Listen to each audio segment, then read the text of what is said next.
Olá, tudo bem com você? Eu queria, antes de iniciar essa mensagem, dizer que eu tenho a fé e o desejo que essa mensagem chegue ao seu coração e te ensine, ajude a você entender um pouco mais do reino de Deus. Eu quero falar hoje a respeito de uma experiência, uma única experiência vivida por dois homens, citadas, registradas neste livro, a Palavra de Deus. Eu quero mostrar nessa mensagem como era a relação do apóstolo Paulo e também do próprio Senhor Jesus Cristo com os religiosos da época. A primeira coisa que eu quero enfatizar é que, ao pregar a palavra, tanto o apóstolo Paulo como o próprio Jesus, eles denunciavam, desmascaravam todo o pecado que havia, que pairava no meio daquele povo religioso, em especial aos líderes religiosos que manipulavam, que controlavam e que vendiam a fé. Havia ali um comércio muito grande dentro do próprio templo, onde deveria ser chamado casa de oração. A presença de Jesus no meio deles atrapalhava o comércio, atrapalhava as negociatas feitas pelas lideranças da religião. E para entrar propriamente no assunto, eu quero ler para você um texto da Palavra de Deus que se encontra no Evangelho de Mateus, capítulo 21, versículos 12 e 13. A Palavra de Deus diz assim: Jesus entrou no templo, expulsou todos os que ali vendiam e compravam, derribou as mesas dos cambistas e as cadeiras dos que vendiam. E disse-lhes: está escrito, a minha casa será chamada casa de oração, vós, porém, a fazeis covil de ladrões. Os religiosos haviam transformado o templo num covil de ladrões. Todos ali ficaram furiosos, ficaram constrangidos com a presença do meu Senhor e Salvador Jesus Cristo. A palavra de Cristo denunciava, a palavra de Cristo ensinava, a palavra de Cristo exortava, a palavra de Cristo desmascarava. Percebam que essa atitude de Cristo entrando no templo e derrubando as mesas e as cadeiras dos comerciantes religiosos ali, Jesus não se importou nem um pouquinho com a formalidade, Jesus não se importou se aquele ato ia escandalizar a comunidade.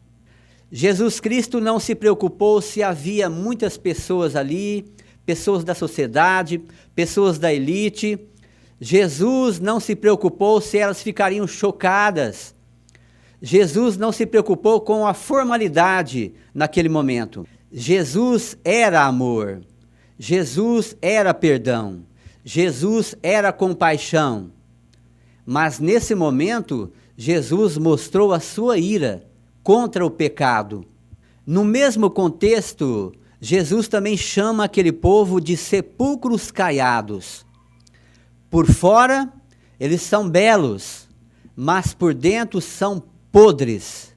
Eles fazem um teatro bastante enfeitado, com bastante formalidade, com bastante beleza, eu diria, porém, por dentro não passam de sepulcros podres.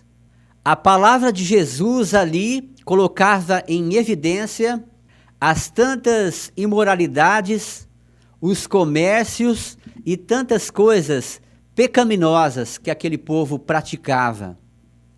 A presença de Jesus, a palavra de Jesus exposta, atrapalhava o esquema daquele povo.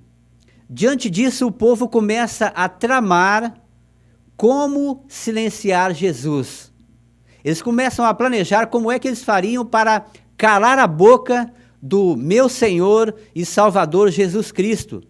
Em Mateus 26, 59 e 60, a palavra diz: Ora, os principais sacerdotes e os anciãos e todo o conselho buscavam falso testemunho contra Jesus para poderem dar-lhe a pena de morte.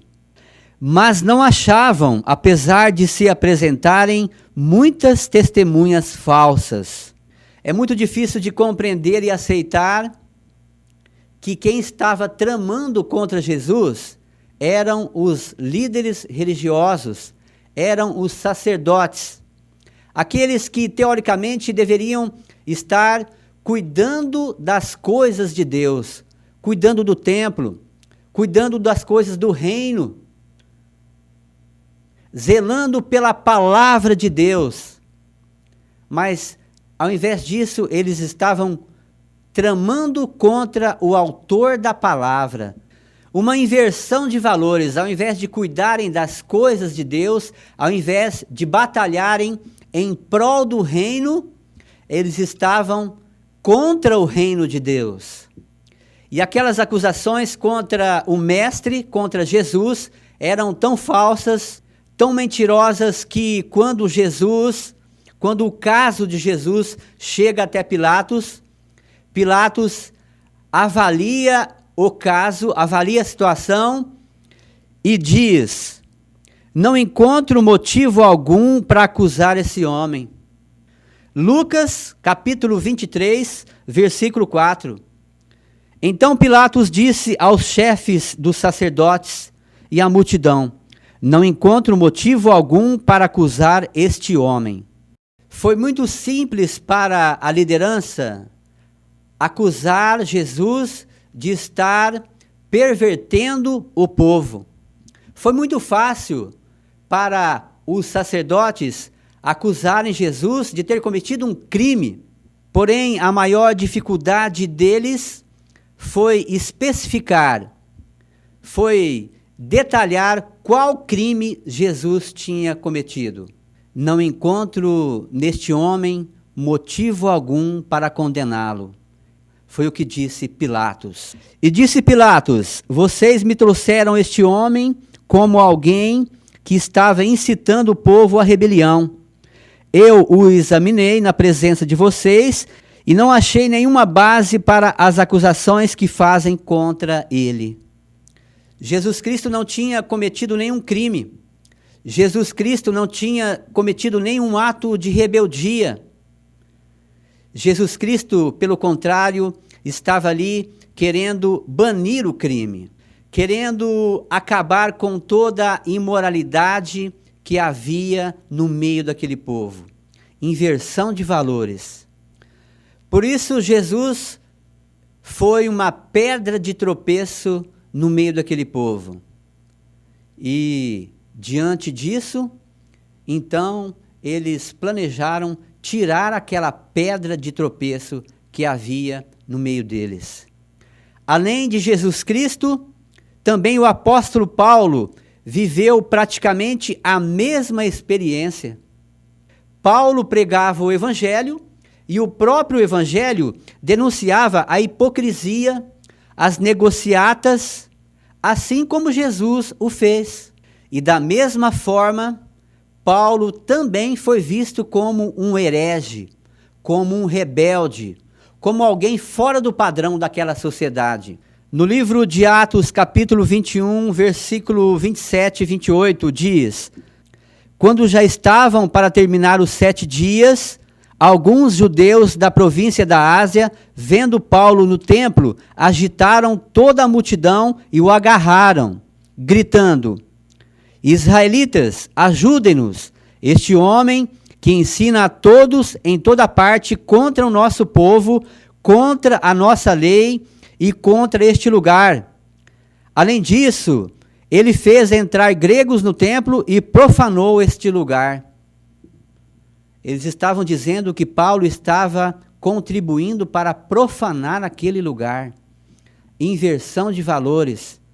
Aquele que denuncia o erro passa a ser o criminoso. Paulo estava atacando a obra de Deus. Esta é uma expressão muito comum nos nossos dias. atacando a obra de Deus. É verdade que Paulo estava revoltado com aquela situação. Porém, a pergunta é, especificamente, Paulo estava contrariado, Paulo estava contestando quais práticas? Paulo não estava concordando com o quê? Com a pregação da palavra de Deus? Paulo estava revoltado porque os homens estavam ensinando a Bíblia? Porque os homens estavam tendo um comportamento conforme a orientação da palavra? Não era isso, irmãos. Inversão de valores. Quando esse quadro se repete nos dias de hoje, é exatamente isso que acontece. A reação da liderança é exatamente idêntica a essa.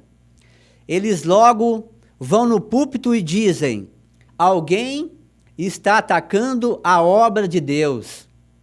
Alguém aqui é rebelde. Porém, eles não querem entrar em detalhe. Eles não querem especificar quais atitudes estão sendo contestadas, quais as práticas estão sendo reprovadas. Eles não querem entrar em detalhe. Eles simplesmente dizem: alguém está atacando a obra de Deus. Alguém é rebelde. A palavra de Deus nos dá toda a orientação. A palavra de Deus nos ensina quais são as práticas que nós devemos concordar, quais são as práticas lícitas. E a palavra de Deus também nos ensina quais as práticas que nós devemos contestar, que nós devemos reprovar e denunciar. Está tudo aqui registrado na palavra de Deus. Aquele povo não se atentava à palavra de Deus. A regra de conduta daquele povo era a religião, as normas daquele clube religioso, mas não da palavra do meu Salvador e Senhor Jesus Cristo. O apóstolo Paulo, ele tinha na sua mente e no seu coração a palavra de Deus, viva. Por isso ele falava daquilo que vinha de Deus, não era pensamento do próprio apóstolo, era uma orientação divina. E esta palavra é que condenava os religiosos. Fraudes, comércios e outras coisas vergonhosas num lugar que deveria ser chamado casa de oração, transformado em covil de ladrões. O apóstolo Paulo, ele era um crente fiel, corajoso e ousado. E quando eu digo fiel, corajoso e ousado, eu digo fiel, corajoso e ousado a favor do reino de Deus. Porque nós sabemos que existem pessoas corajosas, pessoas ousadas, mas para usarem essa ousadia e coragem contra o reino de Deus, para usarem a favor dos seus interesses próprios, dos seus comércios, dentro do templo, dentro do lugar que deveria ser chamado casa de oração. Não é essa ousadia que a Bíblia, que Deus espera de você, crente. A ousadia é para você ter coragem de lutar em prol do reino. Você não estuda a palavra de Deus? Você não aprende na palavra de Deus que atos ilícitos e imorais Deus condena? Então você não pode compactuar com isso. Você deve lutar para que seja banido. Jesus e o próprio Paulo não se importaram se a sua postura, se a sua denúncia ia chocar a comunidade. Porque Paulo já entendia que a sua lealdade era com a palavra de Deus, não era com o clube religioso, não era para manter a aparência de paz ali na comunidade. Quando houver necessidade de você acusar, denunciar, desmascarar, baseado na palavra de Deus, Não é no seu pensamento, não. Quando houver necessidade de você denunciar, que a sua lealdade também seja com a palavra, e não com o líder religioso, não com a sua comunidade. Na empresa que você trabalha, você também deve ter a mesma postura. Se o seu chefe te pedir para você fazer uma nota falsa, uma nota com 50% do valor para sonegação, você diz para ele que não, que isso é errado, que você é crente.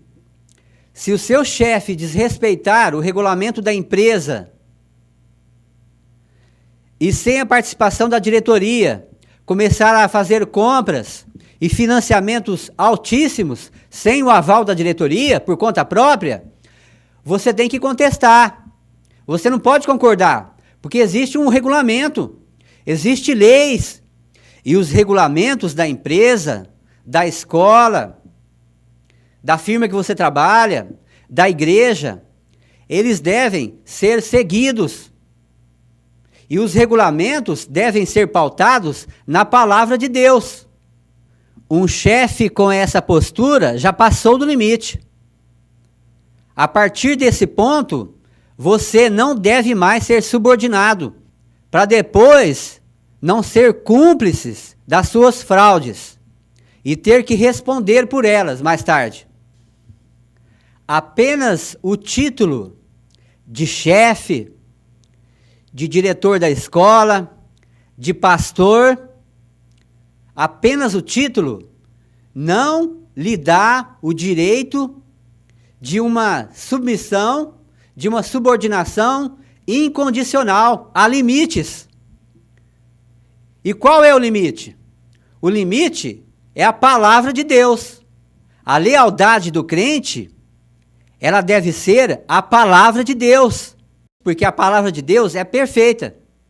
Ela é de Deus. A submissão à palavra de Deus, essa sim, é incondicional. Não compactueis com as obras infrutíferas das trevas. Antes, denunciai-as. O respeito e a lealdade e a submissão a homens, ela tem um limite. O limite é quando ele transgride a palavra de Deus. Então, esses líderes começaram a tramar para silenciar a Paulo, porque Paulo também era um empecilho, era uma pedra no sapato deles, porque Paulo tinha uma lealdade com a Bíblia. Paulo não era um religioso, Paulo era um cristão. Ele se pautava, ele tinha a sua vida, ele se comportava pautado, conduzido pela palavra de Deus, e não pelas regras religiosas, e não pelos esquemas religiosos. Como Paulo não se dobrou ao esquema, então eles tramaram silenciar Paulo, sentenciando a pena de morte para Paulo. Eles imaginaram que assim eles iam silenciar a Paulo. Mas tem uma coisa interessante, irmãos, que quando você está defendendo o reino de Deus, Deus, ele é contigo. Aí acontece uma coisa espiritual que não tem explicação. Você vai até Roma para mostrar a palavra de Deus, que essa é a verdade, que essa é justa. O apóstolo Paulo, ele foi rejeitado por aquela comunidade. Sabe por quê? Porque ele não era interessante para a comunidade. Ele atrapalhava a comunidade. E como atrapalhava? Atrapalhava o esquema. Atrapalhava porque a turma ali queria continuar defendendo seus interesses comerciais. Então, qualquer oposição àquele sistema tinha que ser silenciado.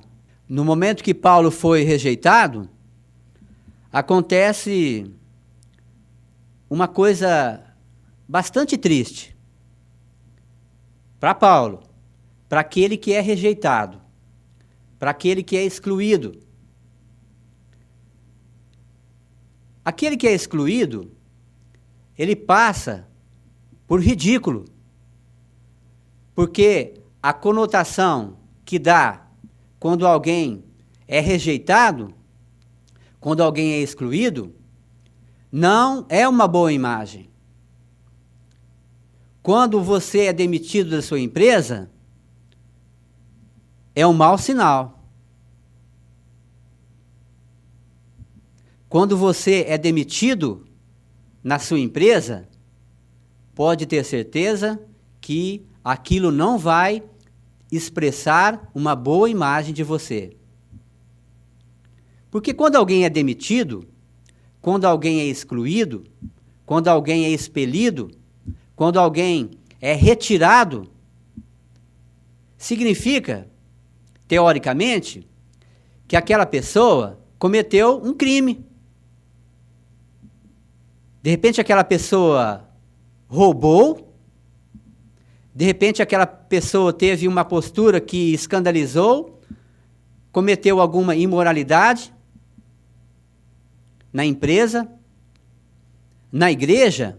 Quando alguém é excluído, é porque ela caiu em pecado. Talvez ela roubou e a igreja ficou sabendo. Talvez ele cometeu um crime, aí a igreja ficou sabendo. Talvez ela cometeu adultério e a Bíblia nos dá a orientação de que deve haver sim uma disciplina. O apóstolo Paulo foi exposto a esse ridículo. Ele foi excluído, foi condenado, porque estava defendendo e desmascarando as falcatruas que havia dentro do templo.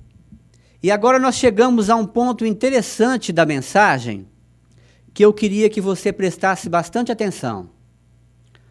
Os sacerdotes já tinham julgado e dado a sentença a Paulo de pena de morte. Porém, Paulo, ele recorre ao tribunal de César. Paulo queria ser julgado em outro lugar, mas não por aqueles sacerdotes. Significa então, irmãos, que Paulo preferiu ser julgado por um poder político do que pelos religiosos. E esta é uma situação vergonhosa. Paulo já conhecia o comportamento e a postura daqueles religiosos. Paulo sabia que o julgamento pelos religiosos não seria um julgamento justo, seria um julgamento conforme os seus interesses, os interesses dos comerciantes do templo. Por isso Paulo recorre àquele julgamento que seria um julgamento político, um julgamento do governo, um julgamento que não tem nada a ver com religião, um julgamento que não tem nada a ver com a Bíblia. Isso é o cúmulo. Paulo acreditava mais na justiça do governo que era ímpio do que na justiça daqueles que teoricamente deveriam estar julgando com justiça. E há aqui uma lição muito grande para você que é crente, para você que de fato quer hoje defender a Bíblia, para você que hoje pretende dar toda a sua lealdade à palavra de Deus, e não a esquemas, e não a religiões, e não a caprichos de sacerdotes que acham que por conta do título eles podem tudo. Eles podem passar por cima de pessoas, eles podem burlar a lei, eles podem ser uma autoridade sobre alguém de forma incondicional. A lição aqui é que a nossa subordinação, a nossa submissão, ela é limitada. E qual é o limite? O limite é a palavra de Deus.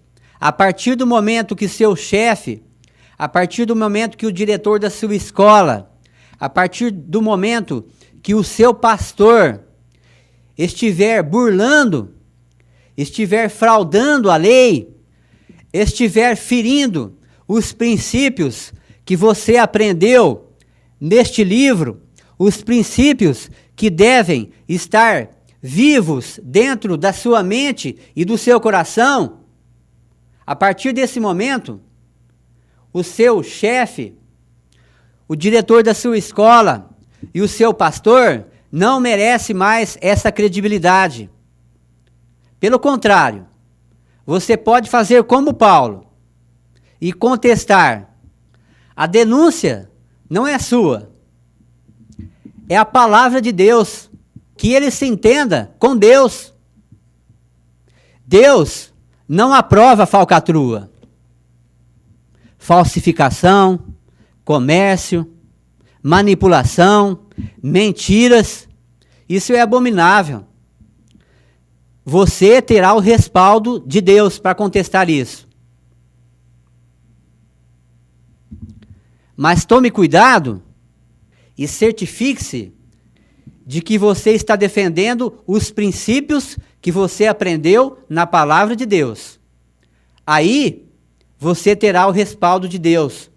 Deus estará com você durante toda a sua caminhada cristã. Durante todos os embates, durante todas as lutas, porque a vida do cristão verdadeiro é essa, são embates. O cristão, ele sempre vai lutar para que haja ordem, para que haja honestidade, para que dentro do corpo de Cristo haja verdade, para que ninguém pise na palavra de Deus em razão dos seus interesses próprios. Eu fiquei bastante feliz em um culto, um outro dia, quando o pastor dizia que, graças a Deus, o nosso país, o Brasil, herdou, de certa forma, uma lei romana. Fiquei muito feliz com isso. Que maravilha, irmãos. O nosso país herdou uma lei romana que diz que, para uma pessoa ser condenada, ela tem que ter cometido um crime. Que bom! Imagina se não fosse assim. Imagina se alguém chegasse perto de você e dissesse: você está sendo preso porque você cometeu um crime. E você nem sabe que crime que é. Não especificam o crime.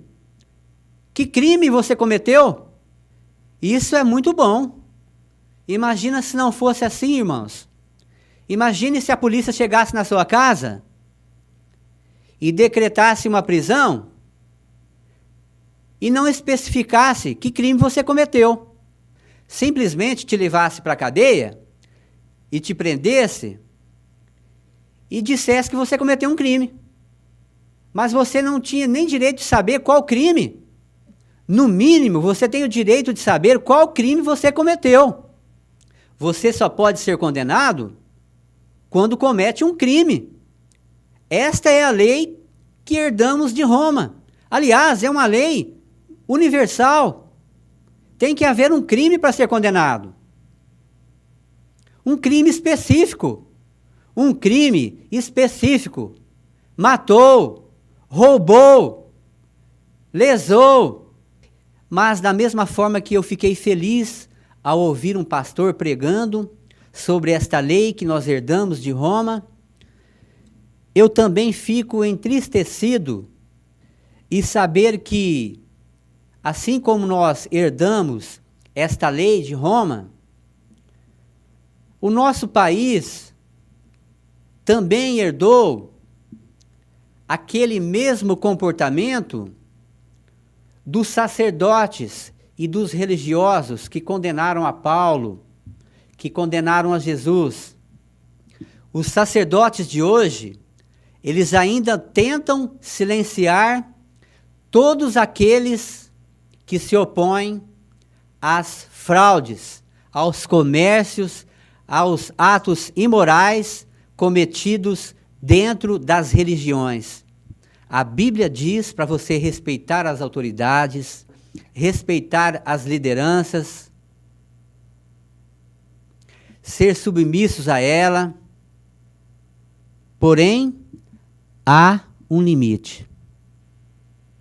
Sadraque, Mesaque e Abednego, diante da autoridade, se recusaram a obedecer o rei Nabucodonosor. Sabe por quê? Porque o rei estava ferindo a palavra de Deus. Esse é o limite. Ferindo a palavra de Deus. Esse é o limite da subordinação. Este é o limite da submissão. Seja na escola, seja na empresa, seja na igreja, seja na família, seja em qualquer lugar. Os princípios da palavra de Deus são o limite para a subordinação. Caso contrário, você estará sendo um cúmplice. A sua omissão será a cumplicidade. E mais tarde você poderá ter que responder pela cumplicidade. Você está agora visualizando no rodapé do vídeo o número do meu telefone. Se você quiser saber mais, você pode me ligar. E eu terei o maior prazer de ir até a sua casa se você mora na cidade de Orlândia. Se você não mora na cidade, você pode me enviar um e-mail. O meu e-mail está aqui no rodapé, que eu terei o maior prazer de estar respondendo para você. Espero que Deus possa levantar pessoas leais à tua palavra. Pessoas que estão dispostas a serem jogadas na fornalha por causa da palavra de Deus. Um abraço a você e que Deus possa, através dessa mensagem, abençoar você e a tua casa. Amém.